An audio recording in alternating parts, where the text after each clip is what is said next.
नमस्कार, अजय चतुर्वेदी। कांग्रेस के नए भवन, नए स्थायी भवन, अकबर रोड वाले, कोटला मार्ग वाले नए भवन के उद्घाटन के मौके पर नेता प्रतिपक्ष राहुल गांधी ने आरएसएस प्रमुख मोहन भागवत पर कमेंट क्या कर दिया। पूरी की पूरी आरएसएस, बीजेपी और मोदी सरकार उनके पीछे पड़ गई। अब उनकी गिरफ्तारी की योजना बनाई जा रही है कि किस तरह से उन्हें गिरफ्तार कर लिया जाए। दरअसल इंदिरा भवन में अपने संबोधन के दौरान उससे एक दिन पहले इंदौर में आरएसएस प्रमुख मोहन भागवत ने जो देश की स्वतंत्रता को लेकर के, उसकी तारीख को लेकर के जो बयान दिया कि ये देश 15 अगस्त 1947 को पूरी तरह से आजादी नहीं मिली थी। इस देश को पूरी आजादी उस दिन मिली जब अयोध्या में राम मंदिर का निर्माण हो गया, उसका शिलान्यास हो गया, उसका उद्घाटन हो गया। और अब इस बयान पर राहुल गांधी ने मोहन भागवत को देशद्रोही तक करार दिया, उन्हें गिरफ्तारी तक की बात उठा दी और साथ ही साथ उन्होंने कह दिया कि वो आरएसएस, बीजेपी और इंडियन स्टेट का मतलब भारतीय गणराज्य के खिलाफ, उसकी संप्रभुता के खिलाफ, एकता के खिलाफ लड़ाई लड़ने की बात राहुल गांधी ने नहीं कही थी। इंडियन स्टेट मतलब केंद्र सरकार जो है, जो देश की सरकार है, भारत सरकार है, उसके खिलाफ लड़ाई लड़ने की बात उन्होंने की। लेकिन बीजेपी और आरएसएस ने उसको ट्विस्ट करके संप्रभुता पर हमला बोल दिया कि देश के खिलाफ वो बात कर रहे हैं। तो लिहाजा जो राहुल गांधी के कभी मित्र हुआ करते थे, लेकिन जब राहुल गांधी उन्हें समझ गए अच्छी तरह से तो उनसे मिलने तक से इनकार कर दिया।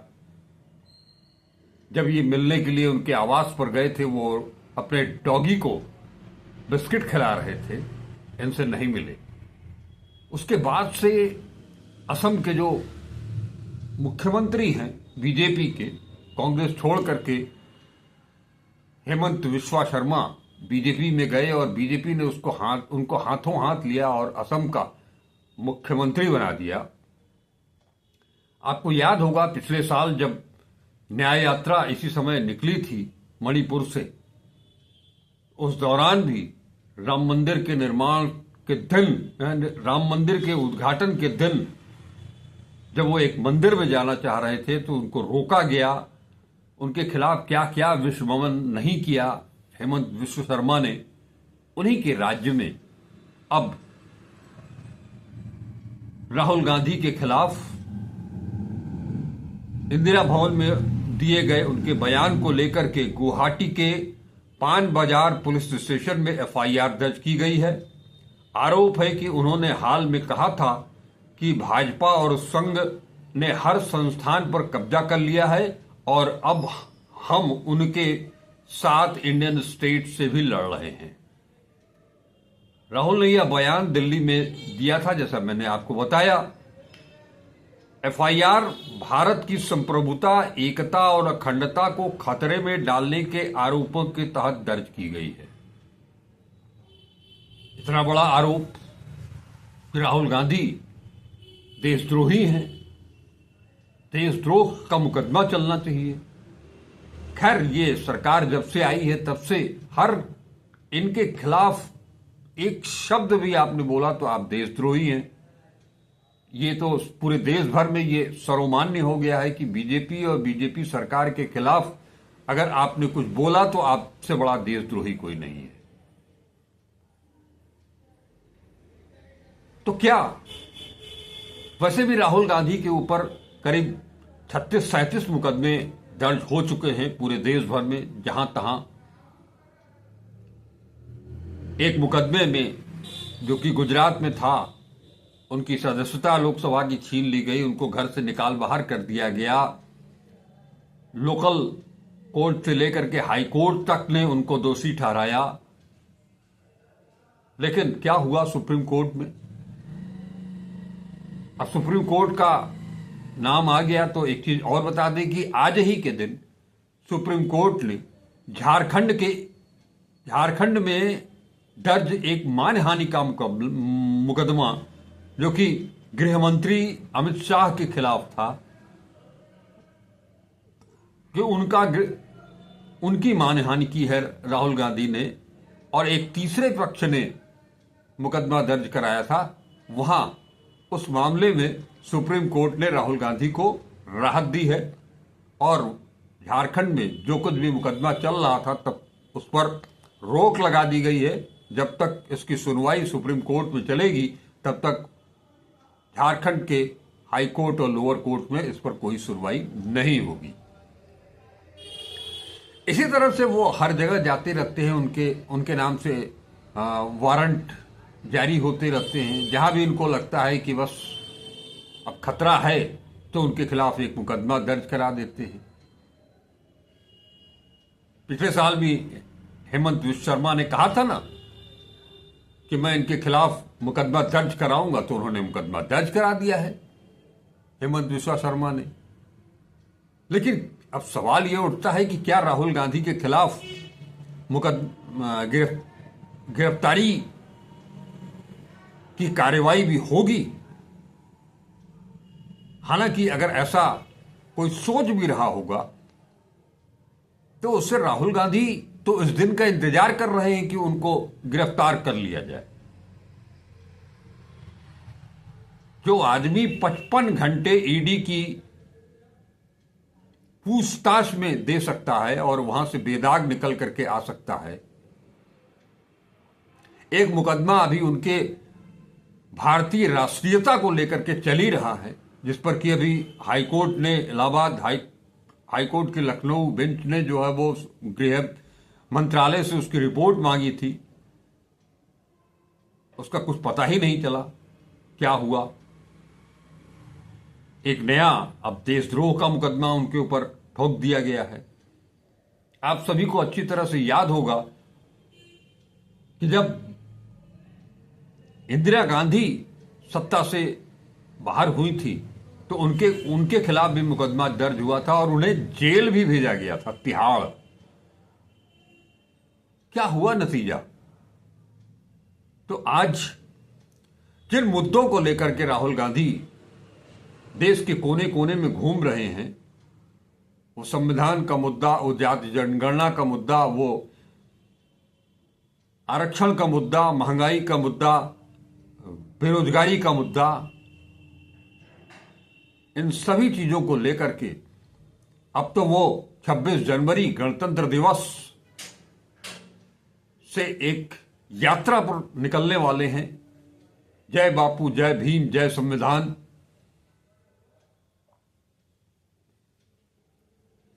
अब कहा जा रहा है कि ये बीजेपी सरकार दो चीजों को देख चुकी है।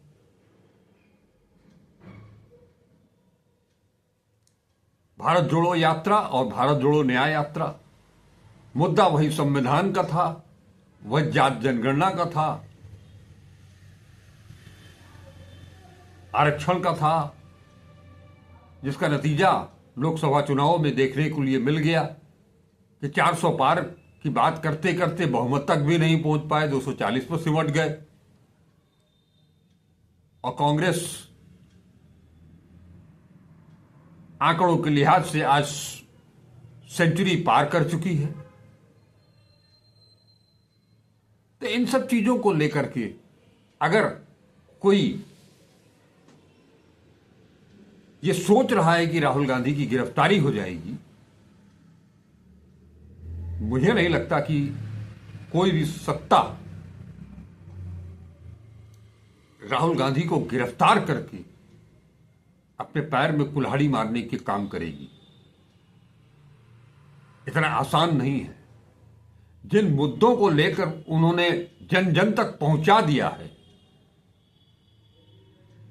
अगर ऐसी कोई तैयारी करता भी है, ऐसी कोई कार्रवाई होती है, तो मुझे तो यही लगता है कि मुझे ही क्या, तमाम राजनीतिक विश्लेषकों का भी यही मानना है कि ऐसी हिमाकत केंद्र सरकार या कोई भी राज्य सरकार करने नहीं जा रही है।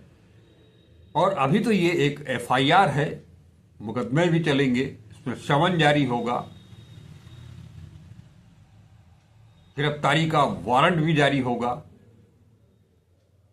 उसके खिलाफ जाकर के कोर्ट में पेशी के लिए बुलाया जाएगा, वहां दलीलें होंगी। कांग्रेस के पास ऐसा नहीं है कि अच्छे वकील नहीं हैं, देश की सबसे बड़ी पार्टी है, सबसे पुरानी पार्टी है, और संविधान का जिक्र करते करते उसी संविधान में से आप कुछ तोड़ मरोड़ करके अपने हिसाब से लेकर के आए हैं कि उनको गिरफ्तार कर लेंगे।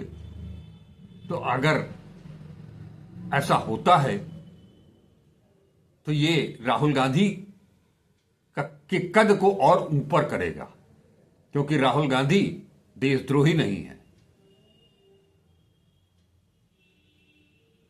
दलितों की बात करना, पिछड़ों की बात करना, अति पिछड़ों की बात करना, आदिवासियों की बात करना, अल्पसंख्यकों की बात करना, बेरोजगारों की बात करना, महिलाओं की बात करना, युवाओं की बात करना,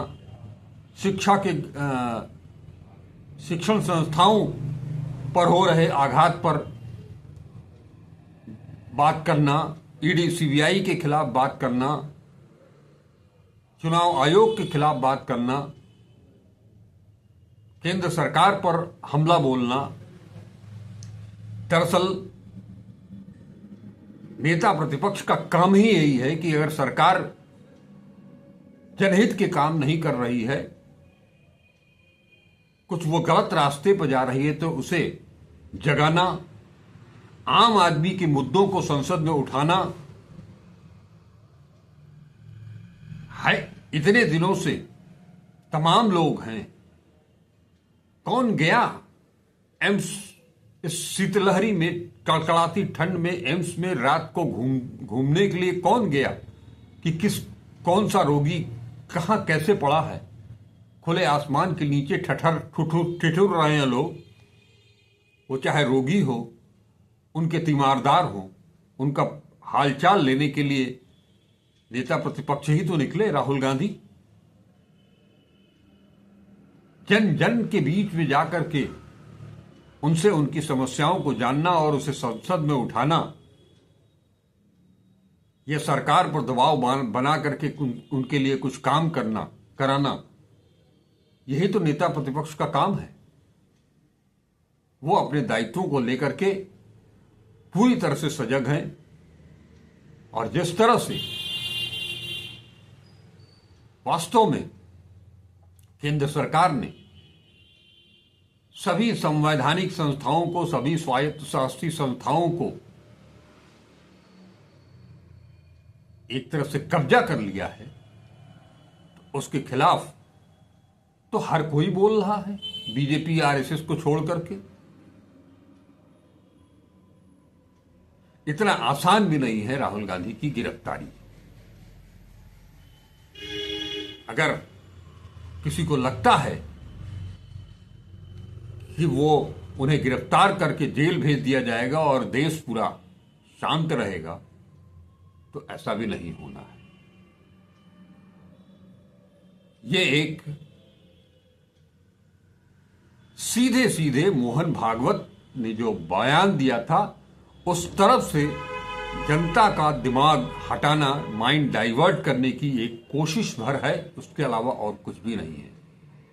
कि लोगों का ध्यान उस तरफ से भटक जाए, महंगाई से लोगों का ध्यान भटक जाए, बेरोजगारी से लोगों का ध्यान भटक जाए कि राहुल गांधी तो देशद्रोह की बात करने लगे हैं, इंडियन स्टेट से लड़ने लगे हैं। वो सवाल ये नहीं है कि वो इंडियन स्टेट, उन्होंने देश की संप्रभुता को, एकता को, अखंडता को खतरे में डालने जैसी कोई बात की ही नहीं है। यह मामला ठीक उसी तरफ से है क्योंकि उनका पूरा भाषण अंग्रेजी में था। जैसे इसके पहले वो अपने विदेशी दौरे पर पंजाबियों को लेकर के, सिखों को लेकर के उन्होंने जो बयान दिया था वो भी अंग्रेजी में ही था। उसको भी तोड़ मरोड़ करके उनके ऊपर हल्ला बोलने की कोशिश की गई थी। क्या फर्क पड़ा?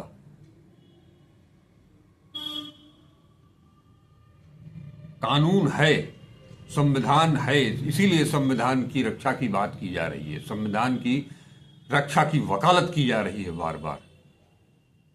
आम लोगों को जागरूक किया जा रहा है इसीलिए कि संविधान में ये देश संविधान के तहत ही चलेगा, किसी और के मुद्दों को लेकर के, उनकी किसी और की सहूलियत के हिसाब से नहीं, उनके अपने बनाए हुए गढ़े हुए नियमों के अनुसार नहीं। देखना है क्या फर्क पड़ता है, क्या होता है। फिलहाल दिल्ली और बिहार, उसको लेकर के गर्मा गर्मी तेज है। और देखना यह भी है कि 26 तारीख से जो यात्रा निकलने जा रही है, जय बापू, जय भीम, जय संविधान, उसका क्या असर पड़ता है आने वाले वर्षों में। दिल्ली चुनाव, बिहार चुनाव, यूपी चुनाव, असम चुनाव, गोवा चुनाव, पंजाब चुनाव, तमाम चुनाव ही चुनाव है।